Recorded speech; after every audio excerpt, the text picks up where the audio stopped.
Mi tema para esta mañana es llamen a los testigos.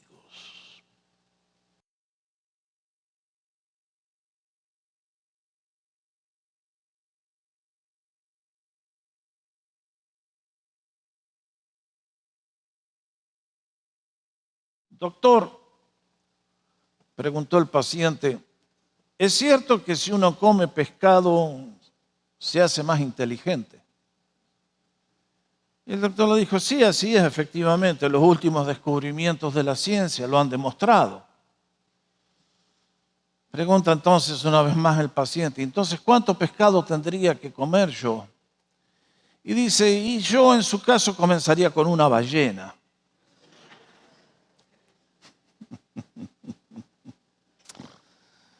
Bueno, creo que esta historia ilustra algo de lo que queremos tratar en esta mañana, en este relato de Juan capítulo 5. El Señor se encontró con un grupo de gente que si le hubieran preguntado, ¿y cuánto pescado tenemos que comer?, hubieran necesitado varias ballenitas. Ustedes se dan cuenta, hasta aquí hemos seguido al Señor mientras avanza allí cumpliendo su ministerio por las polvorientas calles de Israel. Juan nos contó su origen, que es eterno, su encarnación, y luego le vimos obrar milagros hasta aquí, portentosos. Y en este capítulo 5, como explicaba hace unos días atrás, el Señor demuestra su poder sobre la enfermedad. Vaya caso, imposible para cualquier médico humano, para cualquier área del poder de nuestra fuerza. Al hacer aquel milagro, el Señor produjo una bendición y produjo una reacción en contra suya. Uno muchas veces se pregunta, Señor, ¿por qué no hiciste este milagro en día jueves? Pero el Señor quería mostrarle a un grupo de personas que eran arrogantes y seguros de sí mismos, que tenían todas las respuestas sabiamente clasificadas y estaban en lo correcto, que estaban cometiendo un grave error y que necesitaban un cambio radical. Es por eso que aprovechó el milagro y posiblemente lo que vimos el domingo pasado y lo que vamos a ver hoy, lo pronunció allí delante de gente que estaba en el templo, y estoy casi seguro que el paralítico con su camilla estaba al lado de él. Y es entonces que en este tema el Señor nos presenta por qué Él es Dios y cómo ustedes y yo podemos estar seguros de que si hemos depositado nuestra fe en Él, la hemos colocado en el lugar correcto. Cuando yo veo este párrafo, me da la impresión que no estoy en un templo, sino en una corte de justicia.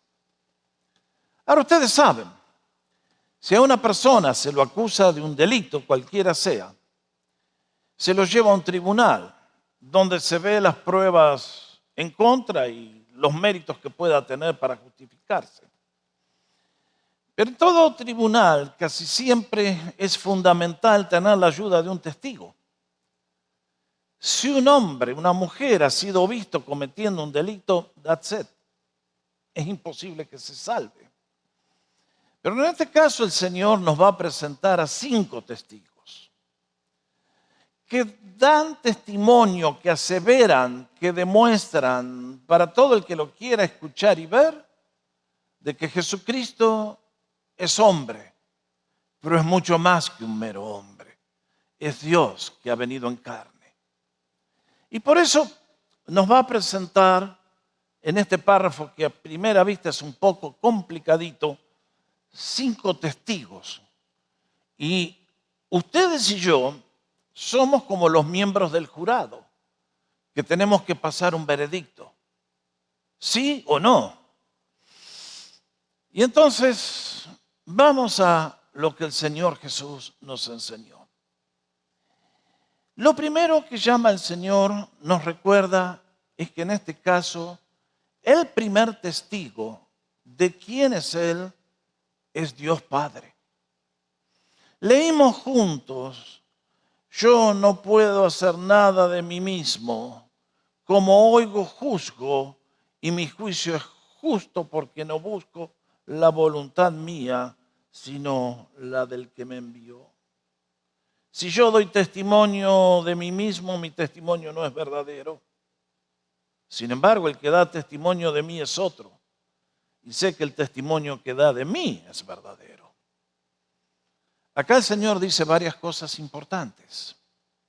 En primer lugar, nos dice que Él, como ya vimos 2 veces, vino para hacer la voluntad del Padre que le enviaba, con una misión que tiene importancia en el tiempo y por toda la eternidad. Nos recuerda que Él no daba testimonio de sí mismo. En una corte de justicia es raro que al acusado se lo traiga para que testifique. Si ustedes y yo le preguntáramos a un criminal: ¿usted cometió ese crimen? ¿Qué nos va a decir? No, yo no lo hice. Lo traen para presentarle los cargos, ¿y qué dicen? ¿Cómo se declara? Not guilty.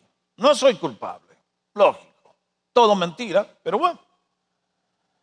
Y lo tercero que nos va a decir es que el que da testimonio de Él, su testimonio es verdadero. No nos dice exactamente quién es.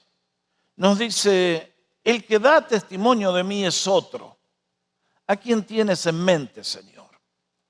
Bueno, cuando vemos los versículos que están un poquito más adelante, el 37 y el 38, dice: y el Padre que me envió ha dado testimonio de mí. De Él está hablando. De que en su momento la voz del cielo se escuchó potente para todos los que estaban en la escena. ¿Cuándo? El día que Jesús descendió a las aguas del bautismo, en el río Jordán. Se escuchó una voz de trueno que decía: este es mi Hijo amado. Se escuchó más adelante en el monte de la Transfiguración, cuando la voz del Padre volvió a sonar y solamente los 3 bienaventurados apóstoles de Pedro, Juan y Jacobo escucharon: este es mi Hijo amado, oigan lo que Él les tiene que para decir. Y una vez más lo vamos a ver en el capítulo 12 de Juan. Porque antes de ir a la cruz, el Padre volvió a hablar delante de una multitud en Jerusalén. Y ocurrió lo que siempre ocurre: que los que no conocen a Dios escucharon el ruido, pero no entendieron la voz. Esto es trágico.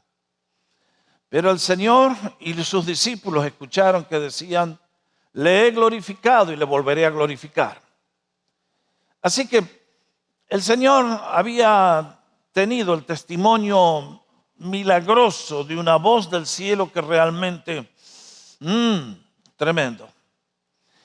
Y entonces dice: pero ustedes nunca han visto su apariencia ni tienen su palabra permaneciendo en ustedes, porque ustedes no creen a quien Él envió.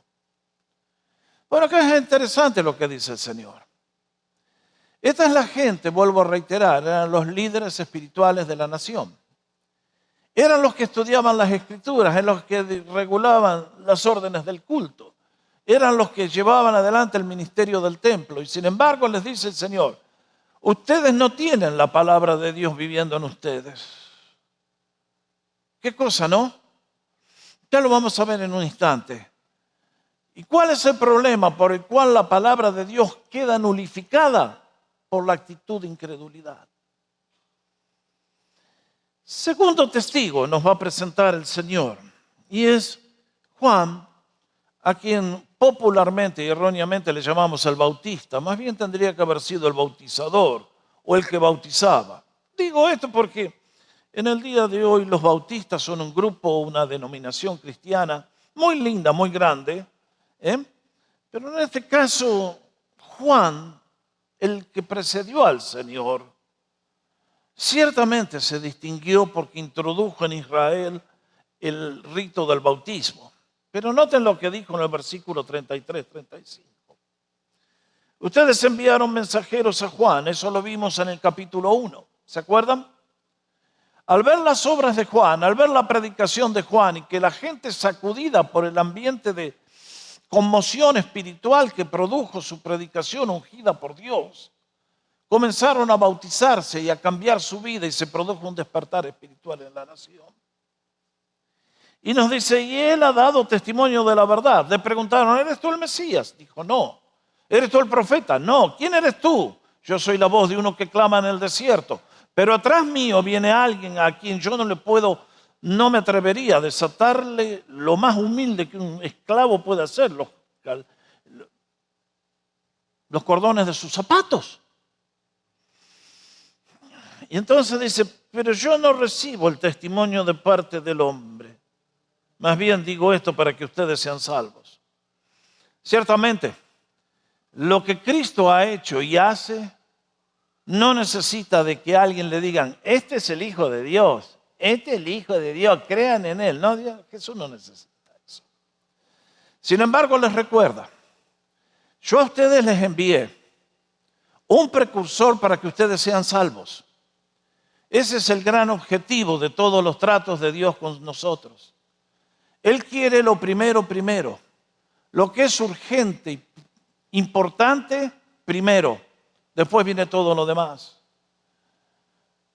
Tantas veces me he encontrado con personas que dicen, pastor, desde que vengo a la iglesia evangélica yo veo que ustedes enfatizan siempre el tema de la salvación. ¿Por qué? Y bueno, queridos, porque es el paso decisivo. Yo acá tengo una persona que es un científico, un médico, un erudito. Está viviendo en los días de Noé. ¿Y qué pasa? Que Dios ha dado una orden de que el mundo será destruido. Y ha dado un único camino de salvación, es el arca. Y yo le digo a esa persona, doctor, siga atendiendo a los pacientes, los felicito, porque usted está aliviando el sufrimiento humano. Le digo al científico, bien hecho, porque usted está descubriendo tratamientos, vacunas, bien hecho. Pero mis queridos, ¿de qué sirve todo eso, que es muy bueno y muy noble, si viene un juicio y la persona no está dentro del arca? Ustedes y yo en el día de hoy parece mentira. Predicar de que va a venir el juicio de Dios suena como locura, suena ridículo, suena absurdo. No tenemos precedentes de un cataclismo gigantesco y entonces decimos, bueno, ¿quién sabe? No sé, no estoy seguro. Y entonces, es por eso que les digo, el Señor enfatizaba la salvación, porque una vez que entraste al arco, entonces todo lo demás se puede arreglar. Pero si no eres salvo por Jesús de la ira de Dios, del castigo eterno, de nada sirve todo lo que podamos estar haciendo de bien. Cuando servimos a Jesús, habiendo sido salvos, entonces nuestra obra cobra un mérito y un valor incalculable. Jesús les dice, y digo esto para que ustedes sean salvos. Marquemos esa frase. Y entonces nos describe de una manera tan linda lo que fue el ministerio de Juan el Bautista. Este es un párrafo que a mí como pastor me ha hablado muchas veces al corazón. Porque aquí describe lo que debe ser cada cristiano. Debe ser alguien que tiene luz y debe ser alguien que tiene fuego.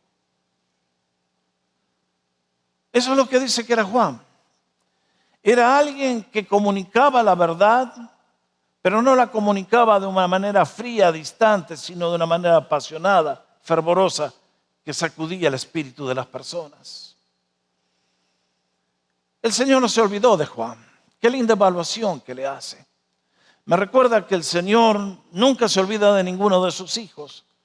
Aunque Juan en sus días fue abandonado y fue asesinado de la manera vulgar y brutal como lo hizo el rey Herodes. Y dice, y ustedes quisieron regocijarse por un poco en su luz. Acá hay un peligro. En todas las iglesias hay gente que se acerca de tanto en tanto por un tiempo. Están con una crisis aguda en el matrimonio, con los hijos, con la salud, 1000 ejemplos. Y han probado distintos medios y ninguno ha funcionado. Entonces por ahí vienen y dicen, bueno, voy a probar la última que me queda, voy a ir a la iglesia. Pero no vienen con un corazón sincero de amor a Dios. Vienen para que Dios les saque las castañas del fuego. Que pase la prueba y después vuelva a las andadas.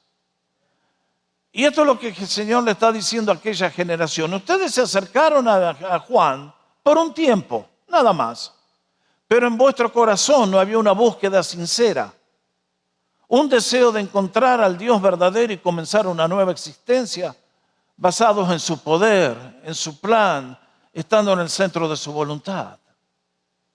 Es por eso que, sin embargo, les dice, yo les envié a Juan, les advirtió. Entonces, el Padre habló, Juan el Bautista habló, tercer testigo, las obras y los milagros de Jesucristo. Versículo 36. Pero yo tengo un testimonio mayor que el de Juan, porque las obras que el Padre me ha dado para cumplirlas, las mismas obras que hago dan testimonio de mí, de que el Padre me ha enviado. Bueno, queridos, acá hay algo tremendo. El Señor no solamente llegó a las sinagogas para decir, esta profecía se cumplió delante de ustedes. Mírenme a mí, yo soy el Hijo de Dios. Si hubiera quedado todo ahí, hubiera quedado como un profeta, hubiera quedado como un educador, pero hubiera sido difícil creer que es el Hijo de Dios. ¿Qué es lo que demuestra que Jesús es distinto a todos? Que hizo obras que nadie puede hacer fuera de Dios omnipotente. Es por eso que el Evangelio, como hemos estado viendo desde el primer día, el propósito por el cual se escribe es para recordarnos que muchas otras señales, muchos otros milagros hizo Jesús, que no están registrados en este libro, porque si los hubiéramos querido poner por escrito no alcanzarían todos los libros del mundo. Eso es lo que dice Juan. Y realmente que es así. Si yo hubiera estado vivo en los días del Señor, hubiera sido muy fácil saber dónde estaba Jesús. Lo hubiera sabido porque ahí iban las multitudes detrás de él. Y hubiera sabido que Jesús estaba allí porque hubiera visto las muletas, ¡bum!, volar por el aire. Y los ciegos gritando, he visto de nuevo, tengo la vista, gracias Señor, gracias Señor, gracias Señor. Hubiera sido un espectáculo imponente estar con el Señor. No hubieran sido como nuestros cultos, que tantas veces son un poco así, medio aplastaditos. No, porque Cristo estaba vivo y eso era una algarabía, un júbilo. Y entonces, lo que distingue a Jesús son sus milagros. Y vaya, en el día de hoy muchos discuten, pero tenés que creer esto, tenés que hacer esto. Miren, cuando Jesús se acerca a nosotros, nos capta la atención con un milagro portentoso. Es lo que Él siempre hace. Y es una lástima que los seres humanos no conocemos el poder de Cristo. Porque ese poder que mostró aquel día en el estanque de Betesda lo tiene hoy disponible para todos los que tienen fe para pedirlo. El Señor quiere bendecirte a ti y a mí, excepto que nuestra ceguera espiritual es tan densa, tan oscura, y nuestra fe es tan bajita que tantas veces nos perdemos bendiciones. No sé. Les voy a contar un milagro de la semana pasada.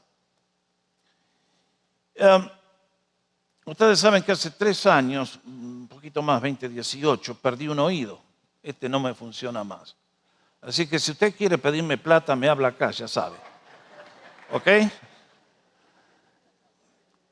Entonces tuve que ir al doctor y me dieron unos audífonos, ¿no es cierto? Etcétera, etcétera. El martes de la otra semana voy al gimnasio y voy con mi audífono y en un momento, el problema del audífono es que te aumenta el nivel de audición, pero aumenta todos los ruidos. Aumenta su voz y en el gimnasio por ahí alguien hace golpear las pesas. ¡Paf! Me vuelven loco. Tomé el oído, Ok. Tomé el audífono, me lo metí en el bolsillo del short y ahí quedó y me fui para casa.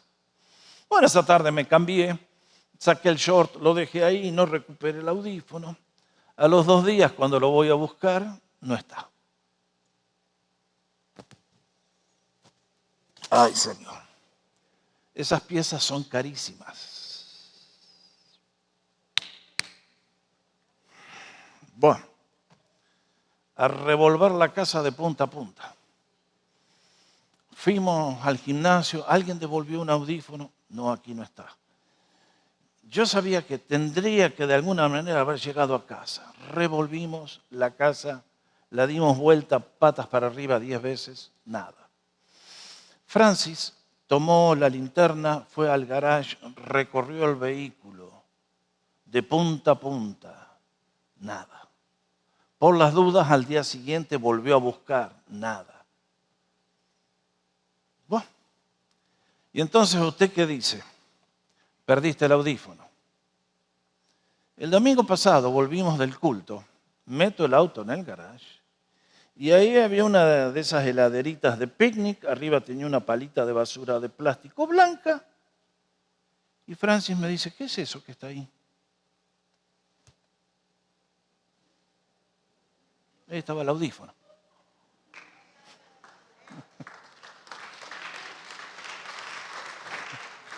Bueno, yo los felicito a ustedes que son incrédulos porque nunca van a ver un milagro. Ahora, ustedes que tienen fe, la pregunta es, ¿cómo llegó hasta ahí? Yo busqué, Francis buscó, somos 2 adultos normales, inteligentes. ¿Ustedes creen que si no lo hubiéramos visto? Ahí estaba esperándome. Y para ustedes y para mí, que creemos en la Biblia y creemos en el poder del Dios infinito, hay una sola explicación. ¿Cuál es? Que Dios le dijo a un ángel, che, andá y buscale el audífono a Jorge, porque si no se vuelve loco. Andá, haz el milagro. Y ahí está. Dios se quiere encargar de los detalles más insignificantes en tu vida, en la mía. Él es un Padre amoroso. Por eso en esta mañana, al ver este tema, para ustedes y yo que decimos conocer a Jesús, nos debe alentar en la fe a pedir cosas mayores y mejores de Cristo. Estás enfrentando una situación imposible. Ven a Jesús, ven a Jesús, ven a Jesús. Bendito sea el nombre del Señor. Las obras poderosas de Cristo son las que nos demuestran que Él es verdaderamente el Hijo de Dios. Un día alguien que había tenido un severo problema con el alcoholismo le preguntaron, pero ¿cómo vos podés creer eso de que Jesús cambió el agua en vino? Y dijo, ¿cómo no lo voy a creer si Él cambió en mi casa vino por muebles? Ahí está. Lo que antes se perdía con el vicio, ahora el Señor había traído plenitud por el cambio que hace dentro de nuestro ser interior. La gloria del Evangelio es que ha transformado caníbales en seres racionales. Gente de lo peor que estaba caído y aprisionado por los vicios más grandes, Dios los ha transformado por su poder infinito. Y es por eso que dijo, crean en mí. Ustedes lo que necesitan es un nuevo nacimiento. Y cuando dejamos que Cristo nos dé el nuevo nacimiento, vaya las cosas que vienen y vaya los milagros que siguen. Bendito sea el nombre del Señor. Tercer testigo. Cuarto testigo, las Sagradas Escrituras. Versículos 39 y 40. El Señor le recuerda a aquel pueblo, ustedes escudriñan las Escrituras. Las Escrituras hebreas, el Antiguo Testamento que nosotros tenemos en nuestra Biblia, solamente el pueblo hebreo tuvo el privilegio de recibir esa revelación de Dios. Solamente el pueblo judío fue escogido por gracia soberana de Dios para que dieran a conocer la gloria de Dios a todas las naciones de la tierra. Y Dios se reveló a ellos. Por eso les pedí que leyéramos capítulo 20, los 10 mandamientos. Ahí está el resumen de la relación que tenían ellos con Dios. Ese era el pacto que tenían que firmar. Dios se comprometía con ellos, ellos se tenían que comprometer con Dios. ¿Y qué espera Dios de nosotros? Bueno, que hagamos las cosas que nos llevan a la vida en abundancia y a la felicidad auténtica. Esos son los 10 mandamientos. Y en este caso, el Señor les dejó las Escrituras. Y las Escrituras tienen tanta importancia que realmente uno ve el plan de Dios del Antiguo Testamento y todos esos libros nos enfocan hacia el futuro, que va a llegar el Mesías. Y cuando Cristo apareció, vez tras vez, cuando lo atacaban, respondía con versículos del Antiguo Testamento. Después que resucitó, el domingo de resurrección, ¿se acuerdan la historia? Había un matrimonio, Cleofas y su señora, que volvían en el grado más profundo la desesperación y la depresión de regreso a su casa en la aldea de Maús. Y el Señor se acerca a ellos sin que se den cuenta quién es y le dice, ¿qué les pasa que están tan depre? Y entonces le dijeron, pero ¿tú dónde vives? ¿No sabes lo que pasó? No, cuéntenme ustedes. Ah, Señor, que eres paciente con nosotros. Y entonces le contaron que había habido un gran profeta que les encendió la esperanza en el corazón. La llama de que tal vez Israel ahora quedaba libre del yugo romano, pero todo se vino abajo cuando lo vieron morir en la cruz. Se acabó el sueño. Ahora los romanos podían detener a cualquiera y se acabó. ¿Y qué dice? Que el Señor, tomando las Escrituras, les mostró todo lo que de Él decían en la ley de Moisés, en los profetas y en los salmos. ¿Cómo hubiese querido escuchar aquella cátedra del Señor? Oh, my.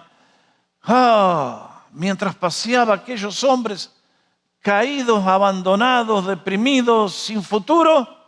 ¿Y cuál fue el resultado?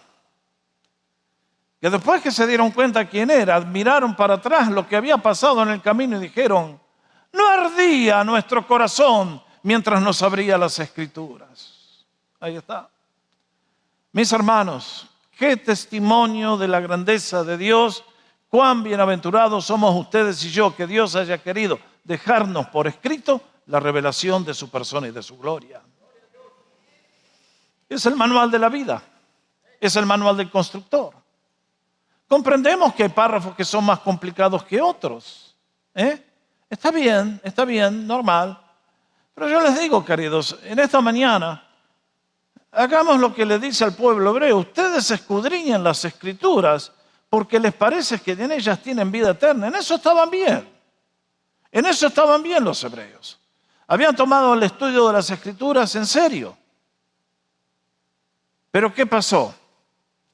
Y ellas son las que dan testimonio de mí. Claro que sí. La Biblia apunta a Jesús. Cuando leas el Antiguo Testamento, piensa en cómo Jesús cumplió tantas de esas cosas. Cuando en el Nuevo Testamento se ve todo clarito, lo que en el Antiguo está en oscuro. Pero acá el Señor, luego de decirles que ellos ocupan el tiempo estudiando las Escrituras, hace esta afirmación. Y ustedes no quieren venir a mí para que tengan vida. Algo salió mal acá. Para una persona que estudia la Biblia, nos debe llevar a Jesús para que nos dé vida. En el pueblo hebreo hizo el efecto contrario. ¿Cómo se explica?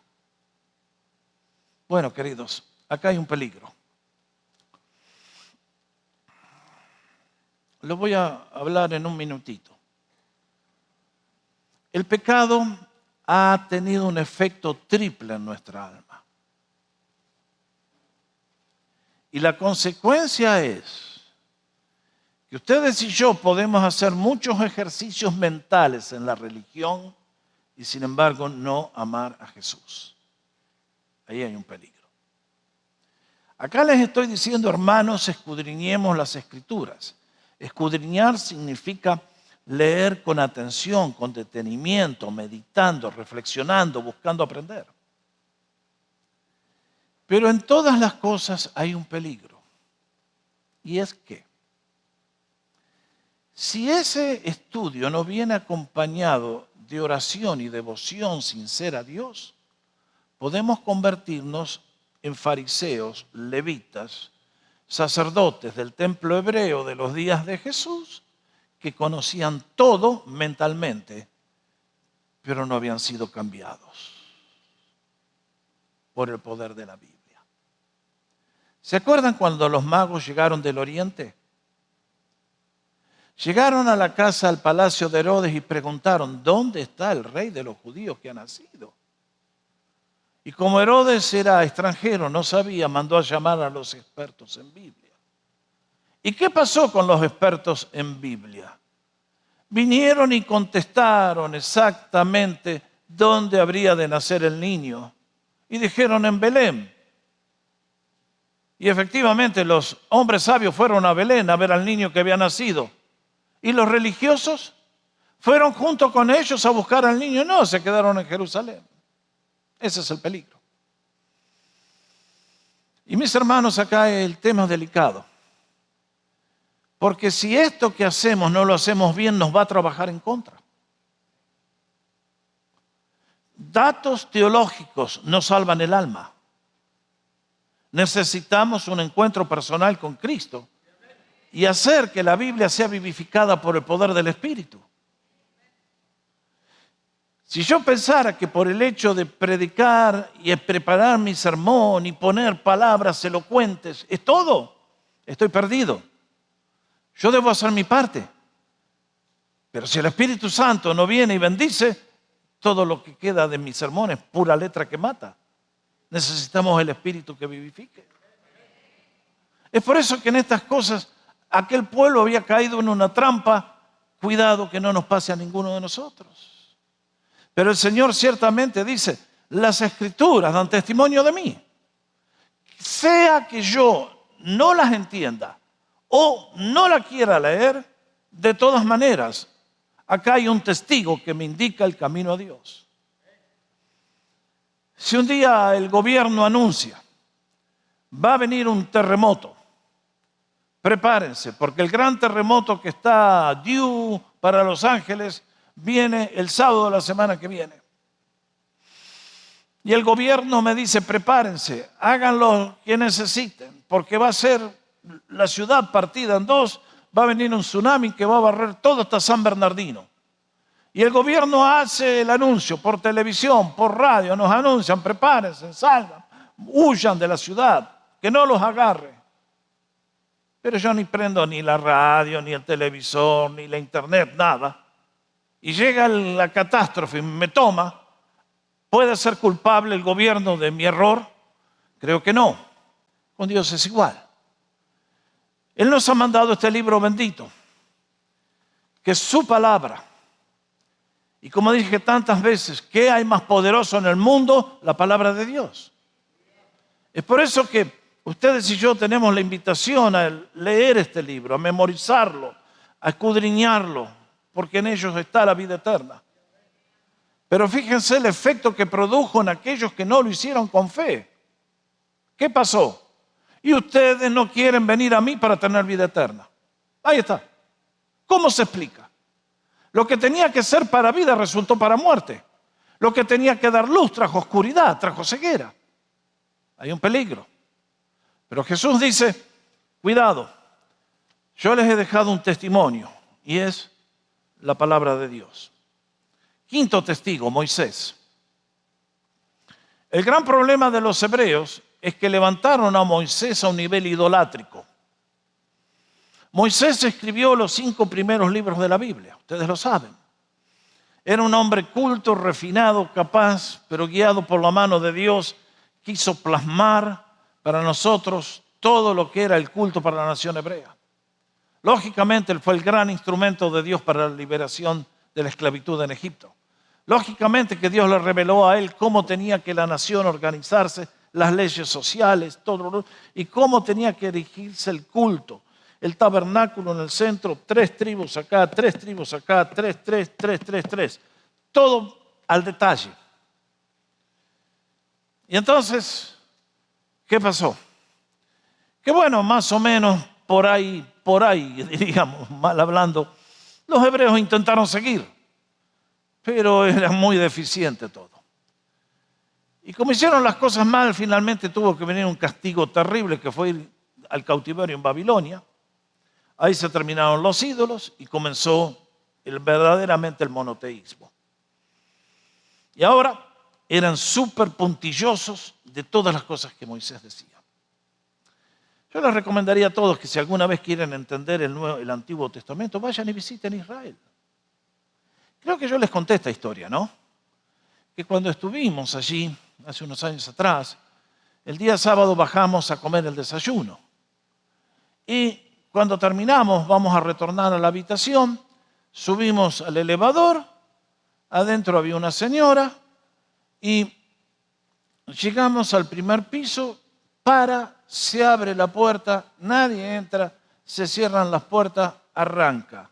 Próximo piso, se abren las puertas, nadie entra, se cierran las puertas, arranca. Próximo piso. Y nosotros con Francis nos quedamos mirando, ¿y acá qué está pasando? Hay un demonio que aprieta.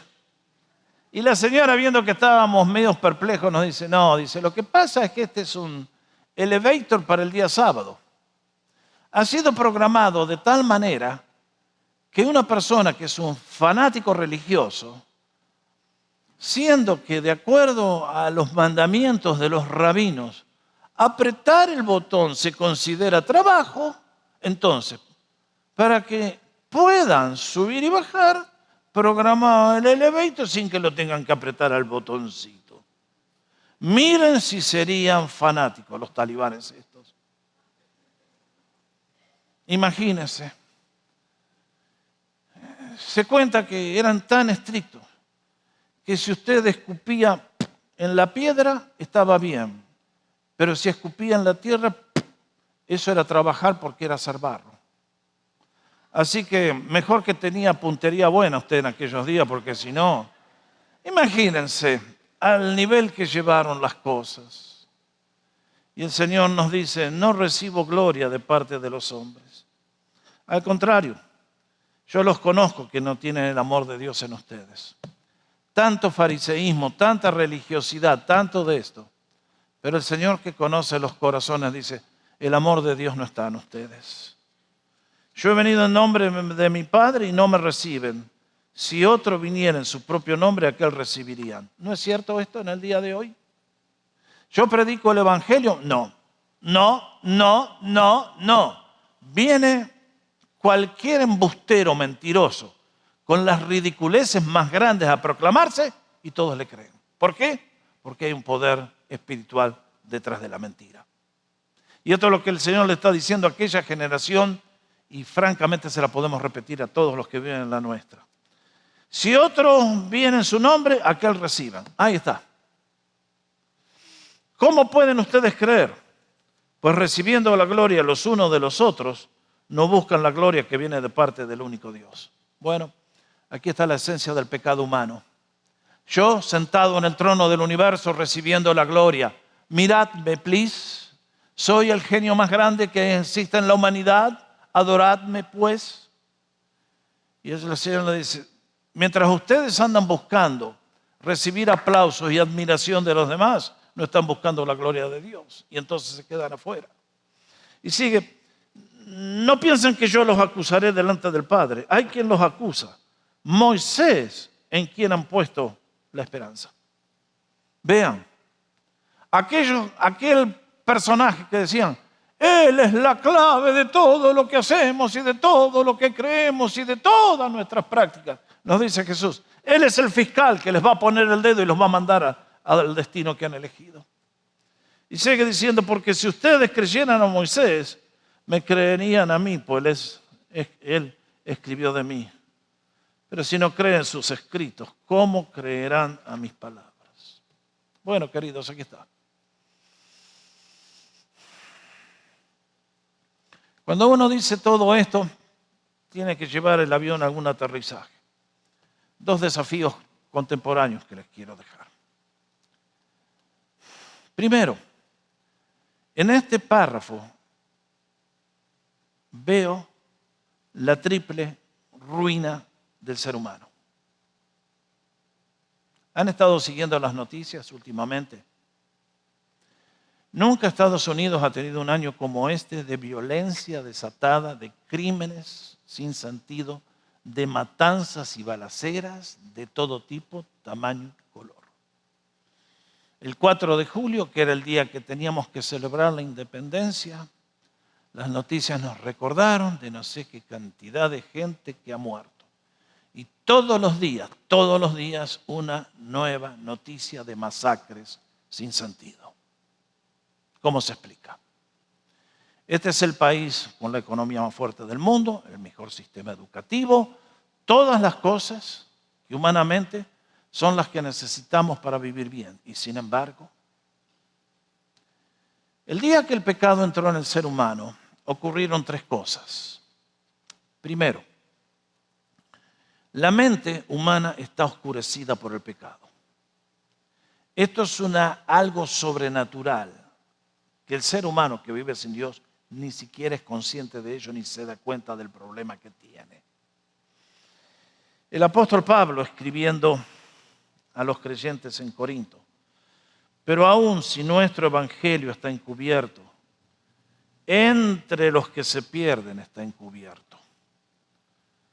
Pues el Dios de esta edad presente ha cegado el entendimiento de los incrédulos, para que no los ilumine el resplandor del evangelio de la gloria de Cristo, quien es la imagen de Dios. Esto es triste. Esto significa, y ustedes que han testificado de Cristo lo saben, que le hablan a una persona de Jesús, de todos los beneficios, de la salvación, y nos dicen: no lo entiendo, no lo puedo ver, no lo puedo ver. Y sin embargo, el día que nacen de nuevo, te vienen y te dicen: ahora lo veo. ¿Qué hizo el cambio? Ha habido un cambio aquí en la mente. El Espíritu Santo ha removido la oscuridad, ha traído la luz de la verdad. Esto a ustedes les debe dar un sentido de importancia. Porque hay mucha gente que dice: ay, este es cristiano porque es ignorante, campesino, bruto. Mis hermanos, la salvación no depende de la educación o de la profesión. Depende de la revelación de Dios. Es por eso que en el día de hoy hay astronautas que van al espacio y son ateos, y hay astronautas que van al espacio y son cristianos. No tiene nada que ver con una función de la mente. Nadie puede razonar su camino de entrada mediante las funciones cognitivas al reino de Dios. Segundo, los sentimientos han sido bloqueados. Al contrario, yo los conozco que no tienen el amor de Dios en ustedes. Ahí está. El ser humano no puede amar a Dios, está bloqueado. Es como algo que le quitó la fuerza. Sus sentimientos están muertos. No ve la belleza en Jesús, no ve el poder de Jesús, no ve nada. No puede apreciarlo. Por lo tanto, uno le habla: hermano, alabá, hermano, canta, da gracias. No pueden, están atados, están ciegos, están paralizados. Y lo último es que la voluntad humana ha sido paralizada. Por eso el Señor les dice: ustedes no quieren venir a mí para que tengan vida. Qué tremendo.